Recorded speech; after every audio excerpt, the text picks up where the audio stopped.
मैंने देखा एक स्थल पर अंगीठी सुलग रही थी। अंगीठी समझते ना, सिगड़ी। लाल लाल अंगारे दमक रहे थे। इसी मध्य एक अंगार के मन में एक विचार आया, जब मुझ में इतनी कांति, चमक और तेज है, मैं जब स्वयं इतना आभावान और प्रतापवान हूं, तो इस अंगीठी में क्यों रहूं। इस विचार से प्रेरित होकर वो अंगीठी से उचटकर अलग आ गया। फिर क्या था, धीरे धीरे उसकी आभा मंद पड़ने लगी, उसका प्रताप घटने लगा, उसके ऊपर राख की परत जमने लगी और देखते ही देखते थोड़ी देर में उसका मुंह काला हो गया, वो बुझ गया। बात केवल इतनी सी है, अंगार जब तक अंगीठी में था उसका तेज था, ताप था, कांति थी, आभा थी। जैसे ही अलग हुआ उसने उसे खो दिया। उस अंगार का अस्तित्व और उपयोगिता अंगीठी के साथ रहने में सुरक्षित थी। अलग होने पर सब नष्ट भ्रष्ट हो गई। मनुष्य के जीवन की स्थिति भी ऐसी ही है।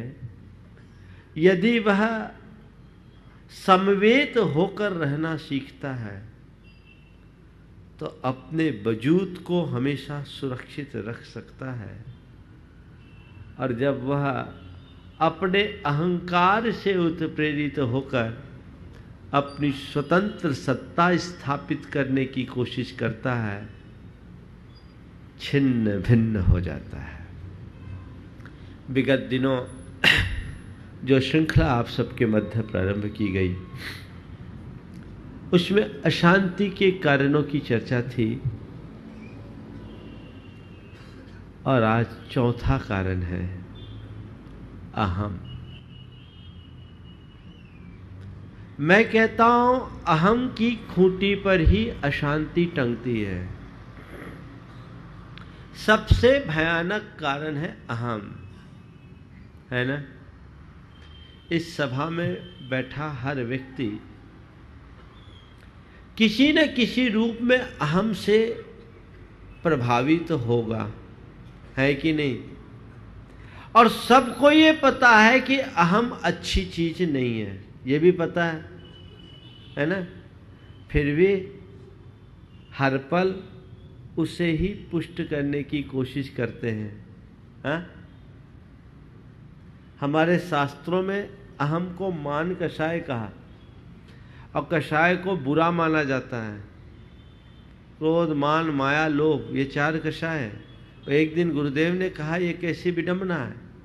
मान पत्र पाकर आदमी खुश हो जाता है, किसी को क्रोध पत्र दे दो तो, माया पत्र दे दो तो, लोभ पत्र दे दो तो। क्रोध, माया और लोभ का पत्र सुहाता नहीं, लेकिन मान पत्र पाते ही छाती फूल जाती है। ये हमारी एक प्रवृत्ति है। मनुष्य के जीवन में मान की बहुलता होती है, और इसी कारण वो अशांत और उद्विग्न होता है, क्योंकि मनुष्य के मन में पलने वाला मान उसकी सहजता और समरसता को खंडित कर देता है। जब तक हम उसे नियंत्रित नहीं करते, तब तक अपने जीवन को सुखी नहीं बना सकते। आज 4 बातें आपसे करूंगा।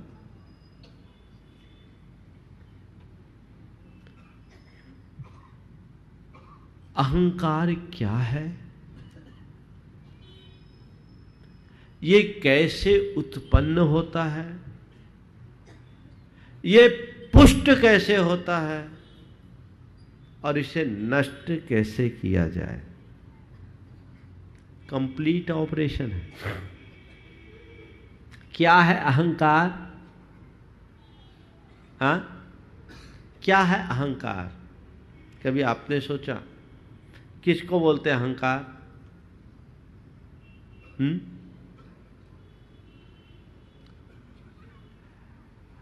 मैं कुछ हूं,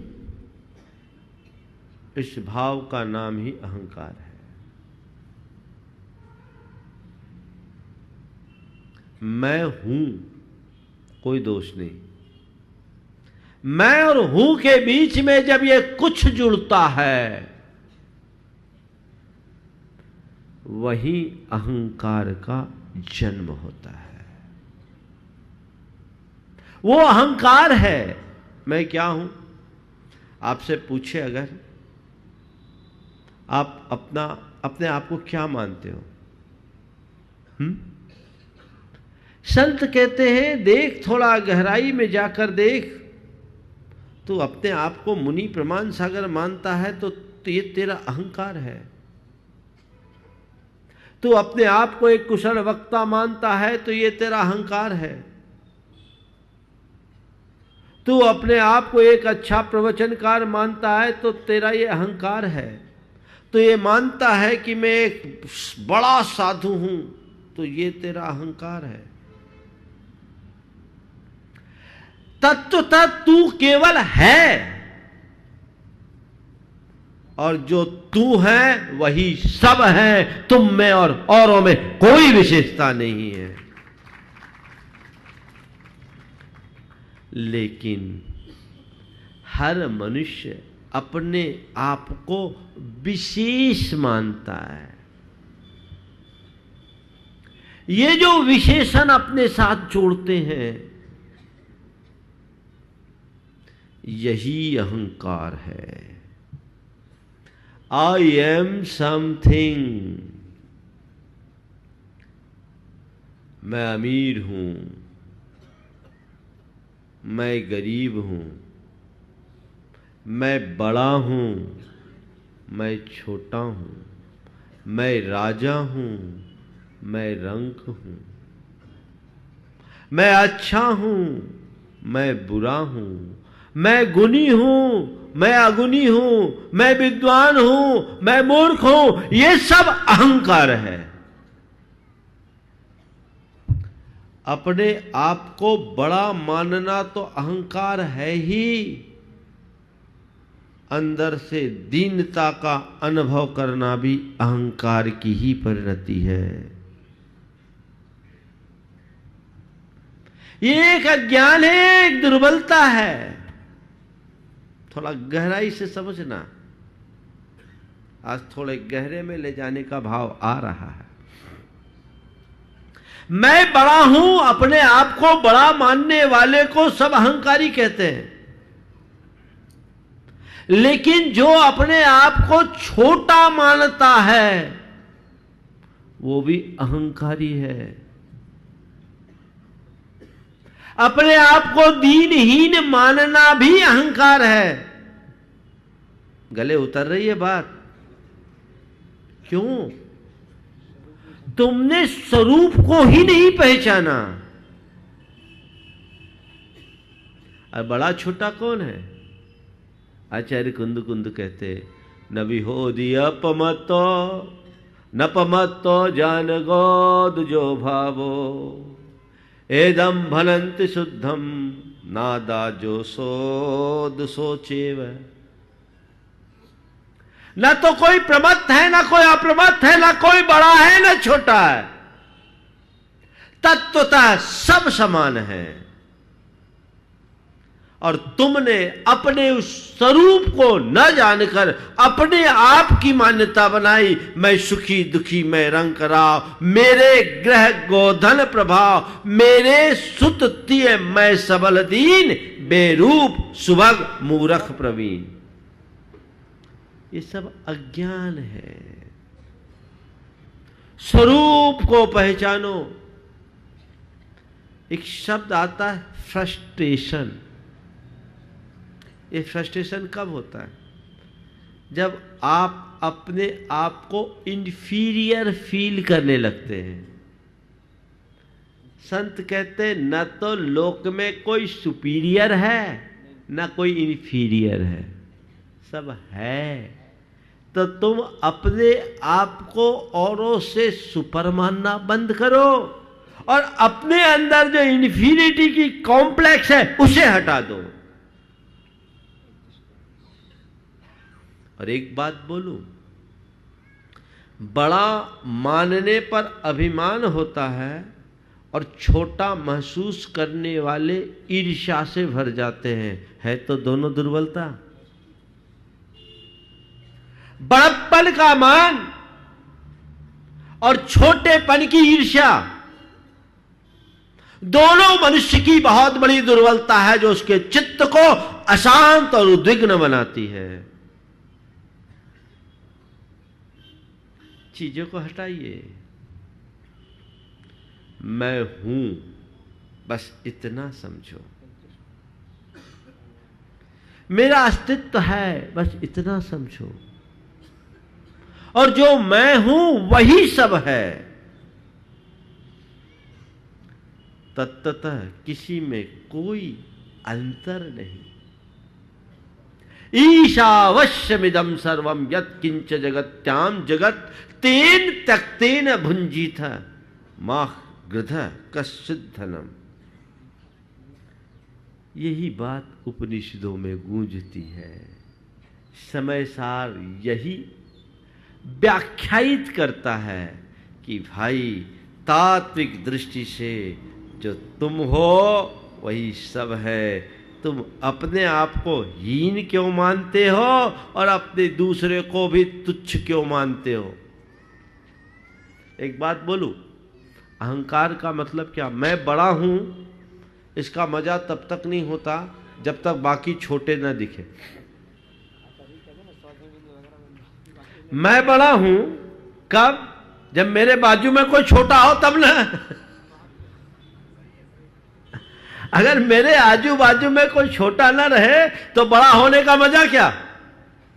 हाँ, ये मनुष्य के मन की बड़ी दुर्बलता है। बड़ी सार्थक पंक्ति है। हरे भरे सुंदर सुमनों और कोमल कलियों से लदी टहनियों ने तने से कहा। हरी भरी सुंदर सुमनों और कोमल कलियों से लदी टहनियों ने तने से कहा, हम कितने सुंदर हैं, हम कितने सुंदर हैं। टने ने सहजता से कहा, हां बेटी तुम सचमुच सुंदर हो। सौंदर्य का दर्प इससे तृप्त ना हो सका। वो अपनी महत्ता का स्वीकार तो चाहता ही है, सामने वाले की हीनता की स्वीकृति भी आवश्यक मानता है। और तुम कितने कुरूप हो जी, और तुम कितने कुरूप हो जी, काला भूत सा रंग और खुरदरी खाल। छी! प्रतिक्रिया कंठ तक भर आई, पर तने ने अपने आप को यथासंभव संयत करते हुए कहा, हां बेटी तुम सचमुच सुंदर हो, मुझ में सौंदर्य नहीं। हां बेटी तुम सचमुच सुंदर हो, मुझ में सौंदर्य नहीं। पर तुम अपने जिस सौंदर्य पर इतना इतरा रही हो, पर तुम अपने जिस सौंदर्य पर इतना इतरा रही हो, उसके आधार रस का भंडार प्रकृति ने मुझे ही दिया है। तुम अपने जिस सौंदर्य पर इतना इतरा रही हो, उसके आधार रस का भंडार प्रकृति ने मुझे ही दिया है। यदि मैं अपना जूठन तुम्हें न दूं तो तुम्हारा सारा सौंदर्य पल भर में ही बिखर जाए। बात समझने की है। तो ये अहंकार क्या है? अपने आप को कुछ मानना। शिष्य ने गुरु से पूछा, गुरुदेव लोक में सबसे श्रेष्ठ क्या है? गुरु ने कहा, मैं। लोक में सर्वश्रेष्ठ क्या है? गुरु ने कहा, मैं। उसने पुनः पूछा, लोक में सबसे निकृष्ट क्या है? गुरु ने उत्तर दिया, मैं। शिष्य चकरा गया, मैं ही श्रेष्ठ, मैं ही निकृष्ट, कैसे?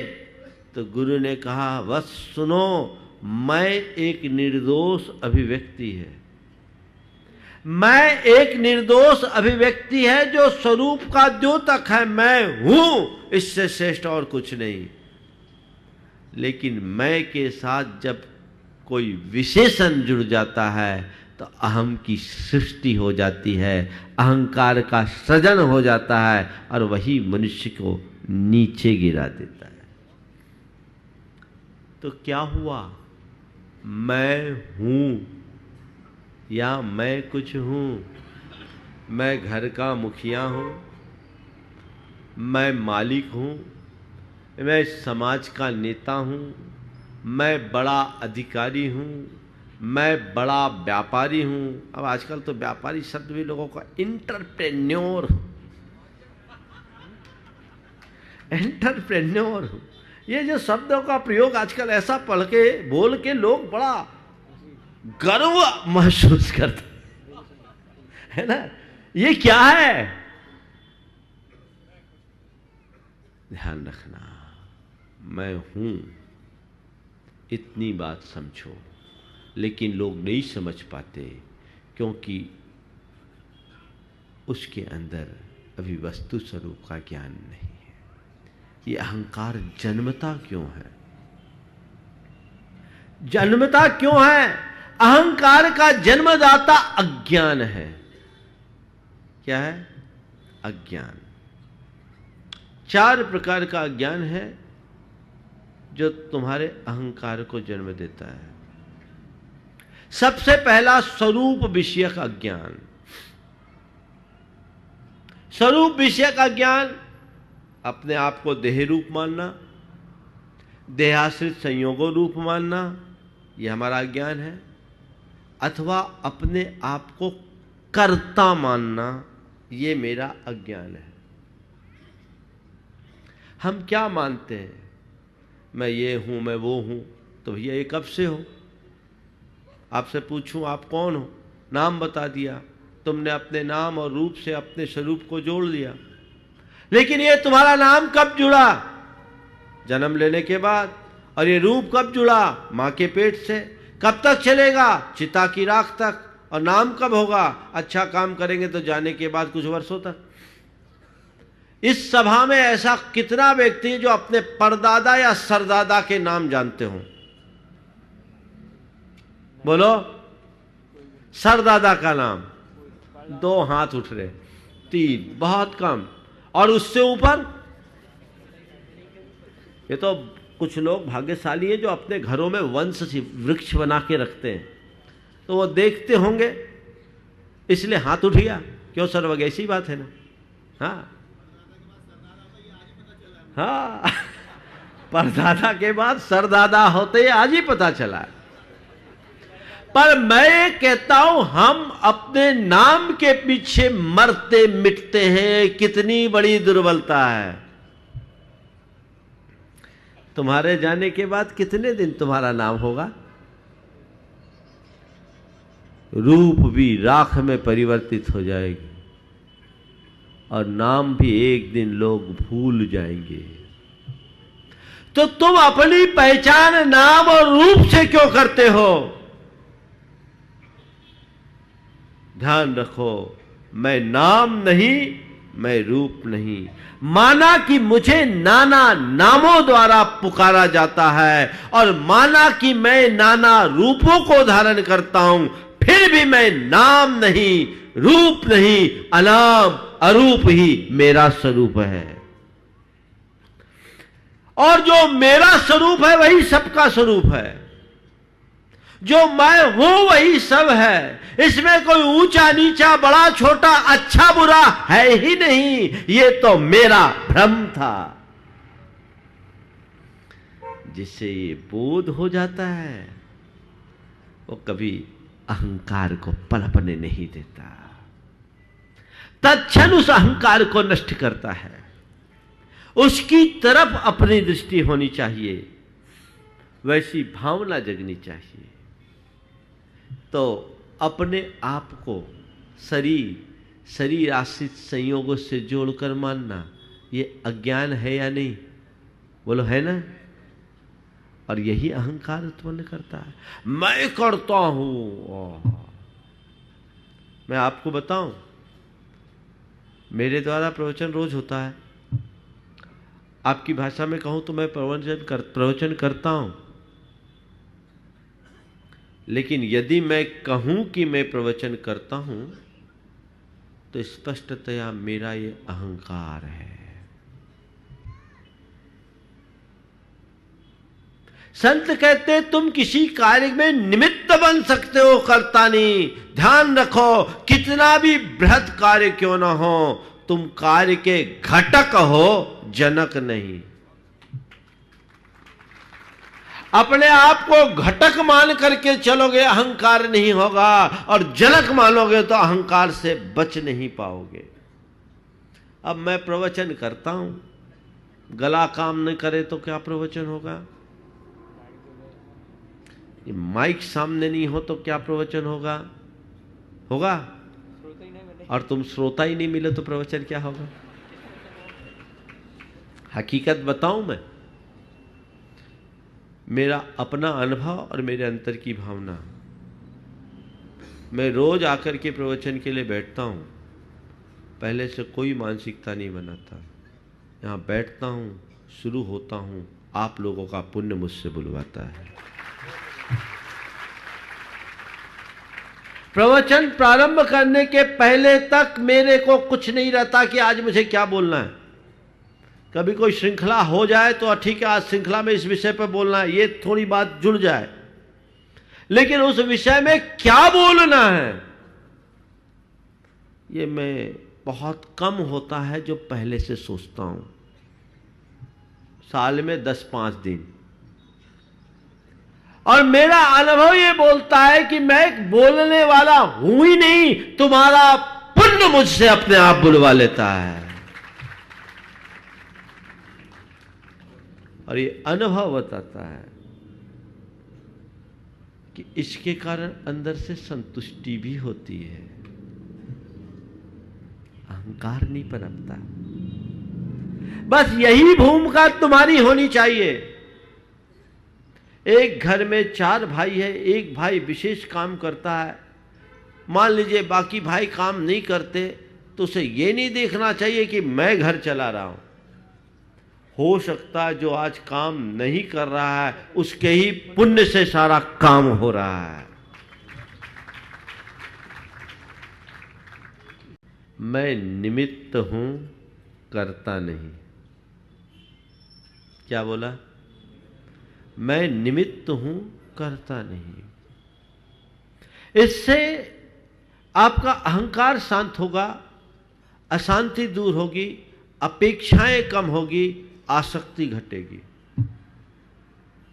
निराकुलता का यह मार्ग है, इसे अपनाने की कोशिश कीजिए। घर परिवार हो, व्यापार हो, जीवन व्यवहार हो, सर्वत्र यही रास्ता है। इसी का नाम निष्काम योग है। क्रिया करो, पर क्रिया के कर्तृत्व को अपने ऊपर हावी मत होने दो, उसे अपने से दूर रखो। ये कला विकसित करो। तो पहला स्वरूप विषयक अज्ञान, दूसरा है नश्वर को शाश्वत मानना। नश्वर को शाश्वत मानना। नश्वर शरीर, नश्वर संपत्ति, नश्वर धन, नश्वर पद प्रतिष्ठा, नश्वर रूप, नश्वर है। अरे मुझे इतना बड़ा अचीवमेंट हुआ। बोलो, संसार का कौन सा अचीवमेंट टिका हुआ है? तुम्हारे लिए जो कुछ भी अनुकूल संयोग मिले हैं, कितने दिन टिकने वाले? आज है कल रहे। धन, जीवन और यौवन जल बुद्बुद समान, ये सब पानी के बुलबुले की भांति है। आज है, कल रहे न रहे कोई भरोसा नहीं, इसलिए है जब तक उनका उपयोग करो, उपभोग करो, अहंकार मत करो। ये पानी का बुलबुला कैसे बनता है? पानी के भीतर जब वायु भर जाती है जल की सतह में, हवा भर जाने से बुलबुला बन जाता है। लेकिन कब हवा निकल जाए पता है? संत कहते हैं बुलबुले की तरह ज्यादा मत फूलो, कब हवा निकल जाए और तुम्हारी हवा खिसक जाए। कुछ लोग बहुत हवा में रहते हैं, हवा में रहते हैं और हवा बनाने की भी कोशिश करते हैं। भाइयों, ये भ्रम है, इसे हटाओ। कब तक? आपने बैलून को देखा? बैलून में हवा भरते हैं, बैलून हवा भरते हैं, गुब्बारा, फुग्गा, देसी भाषा में फुग्गा बोलते हैं। तो उसमें आपने हवा भरी, जितनी हवा भरोगे उतना फूलेगा और ज़्यादा भर देने पे फूट जाता है। ठीक है, आपने हवा भर दी, लेकिन आपने देखा कोई भी बैलून आज तक हवा भरने के बाद ऐसा मिला जिसमें हवा हमेशा भरी रहे? धीरे धीरे धीरे धीरे उसकी हवा निकलने लगती है और हवा निकल जाने के बाद बैलून की खूबसूरती कितनी बचती? क्या होता है? बोलो। महाराज कह रहे हो डुकरा बन जाता है।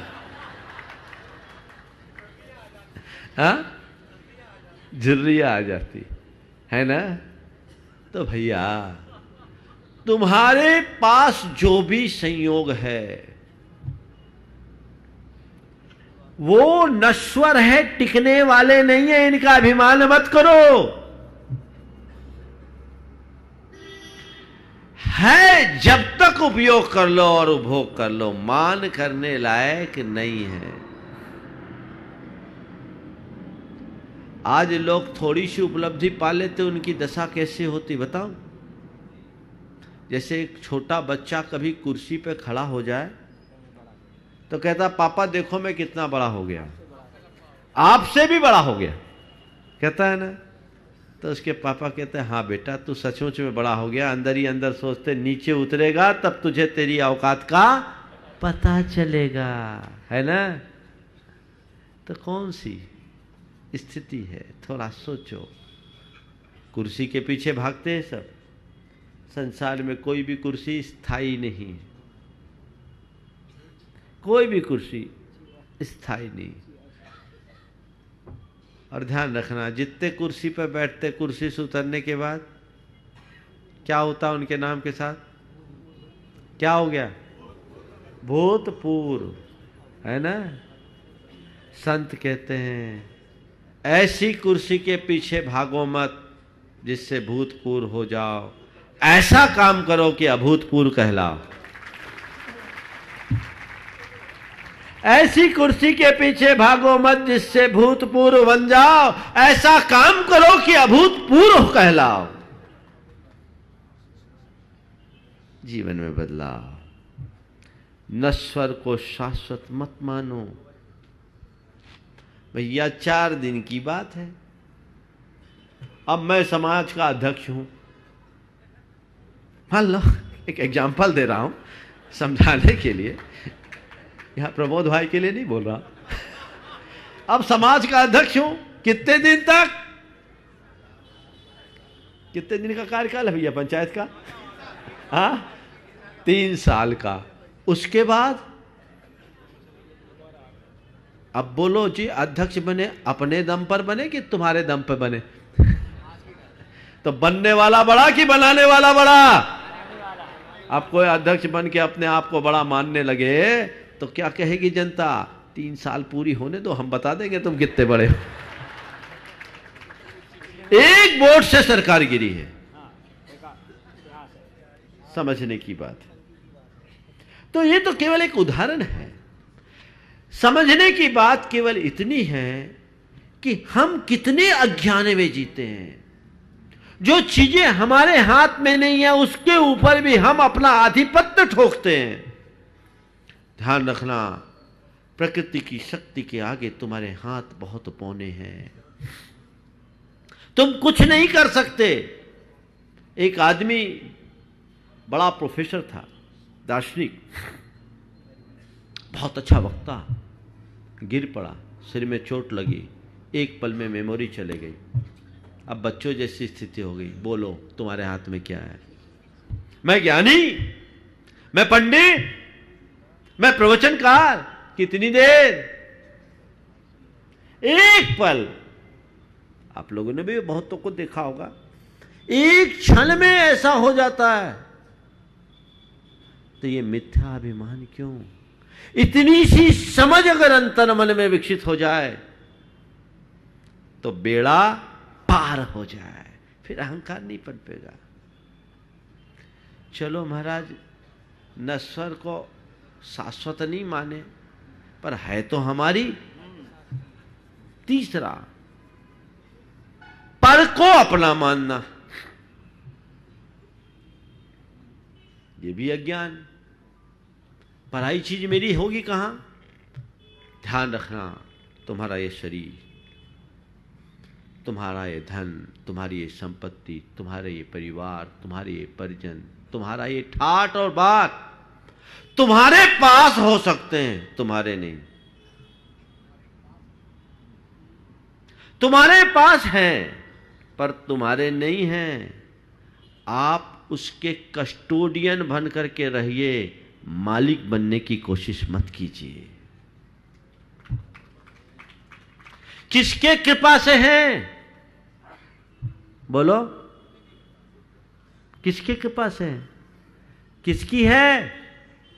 आज मान लो अभी किसी को आहार देना हो, धोती पहनना हो, अपना पर्स पकड़ा दे और उसमें 2 लाख रुपया हो, भैया संभालो, मैं अभी आहार देने के बाद ले लूंगा। और कोई आदमी उस 2 लाख या 5-10 लाख रुपया रखे जेब में, अरे मैं तो लखपति हो गया, उसको आप क्या बोलोगे?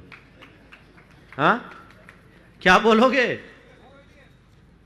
वो मान रहा है मैं लखपति हो गया, कितनी देर का लखपति? सामने वाला है, आप देना पड़ेगा, इतना ही है ना।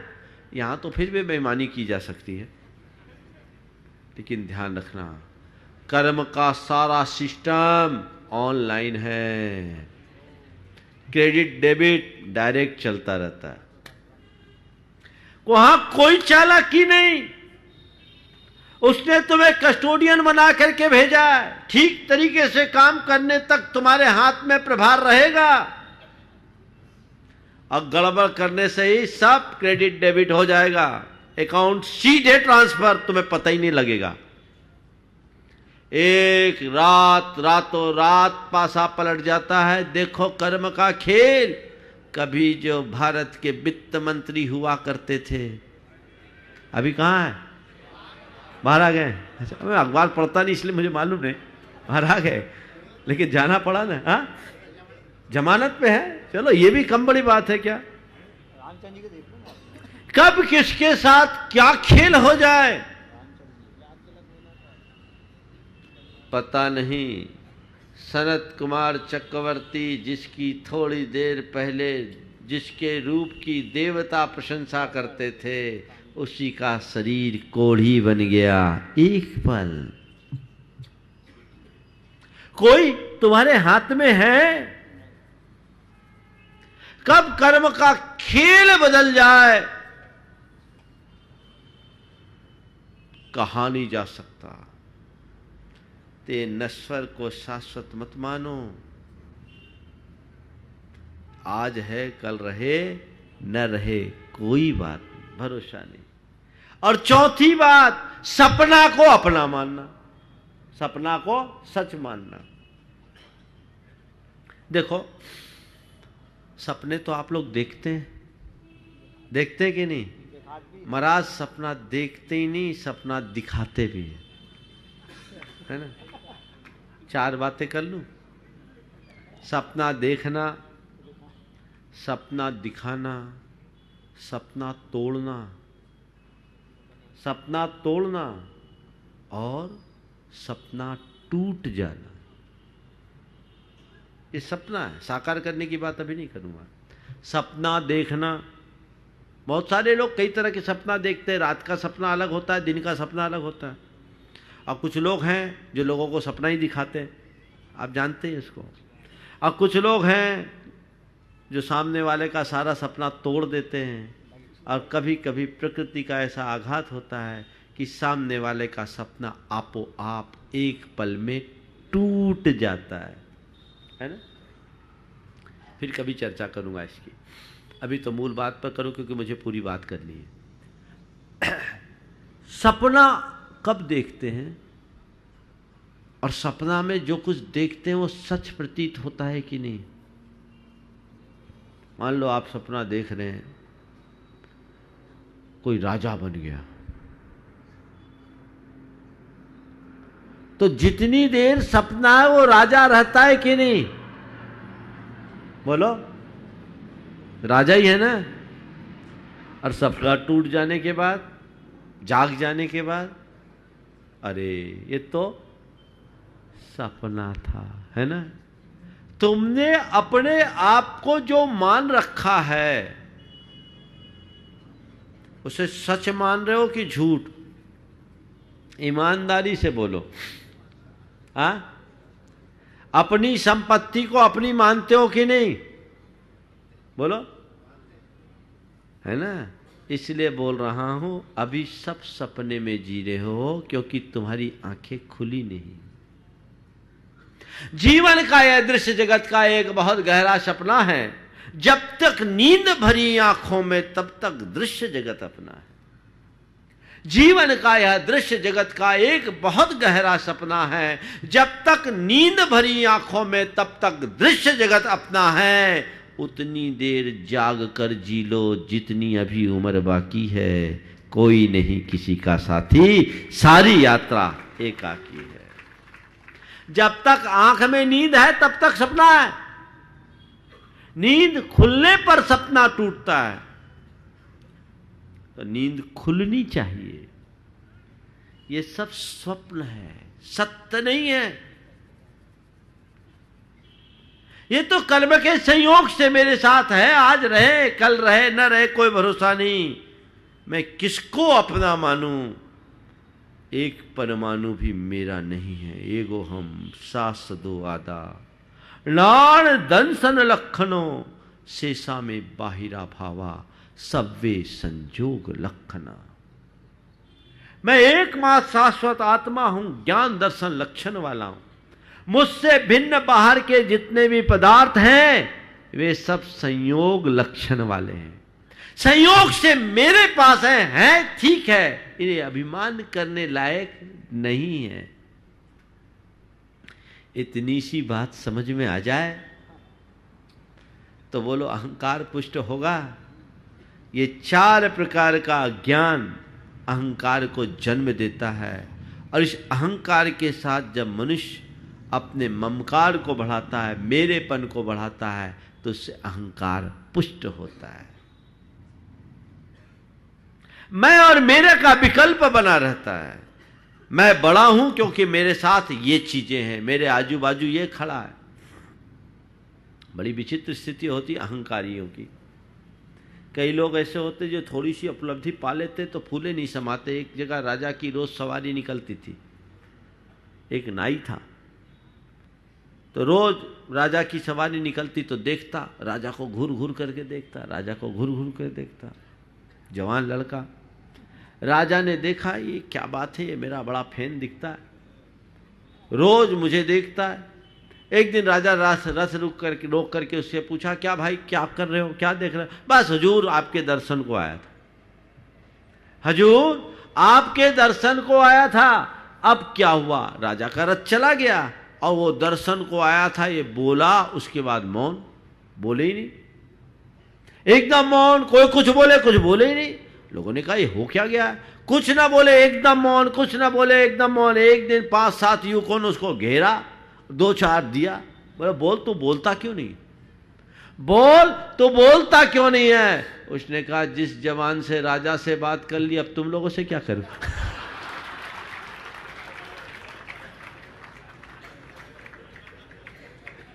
ये अहंकार, अहंकार को नष्ट करना है। अपने स्वरूप को जानिए। संयोगों को नश्वर मानिए, निज पर का भेद जानिए, पर को केवल कर्म की धरोहर मानिए और संसार को सपना मान करके चलिए। जीवन में कभी अहंकार पनप नहीं सकेगा, शांति और समरसता बनी रहेगी। जब तक तुम्हारी सोच में अध्यात्म प्रतिष्ठित नहीं होता, तुम्हारे विचारों और व्यवहार का अहंकार विनष्ट नहीं होगा। उसे जगाइए और अपने जीवन को आगे बढ़ाने की कोशिश कीजिए।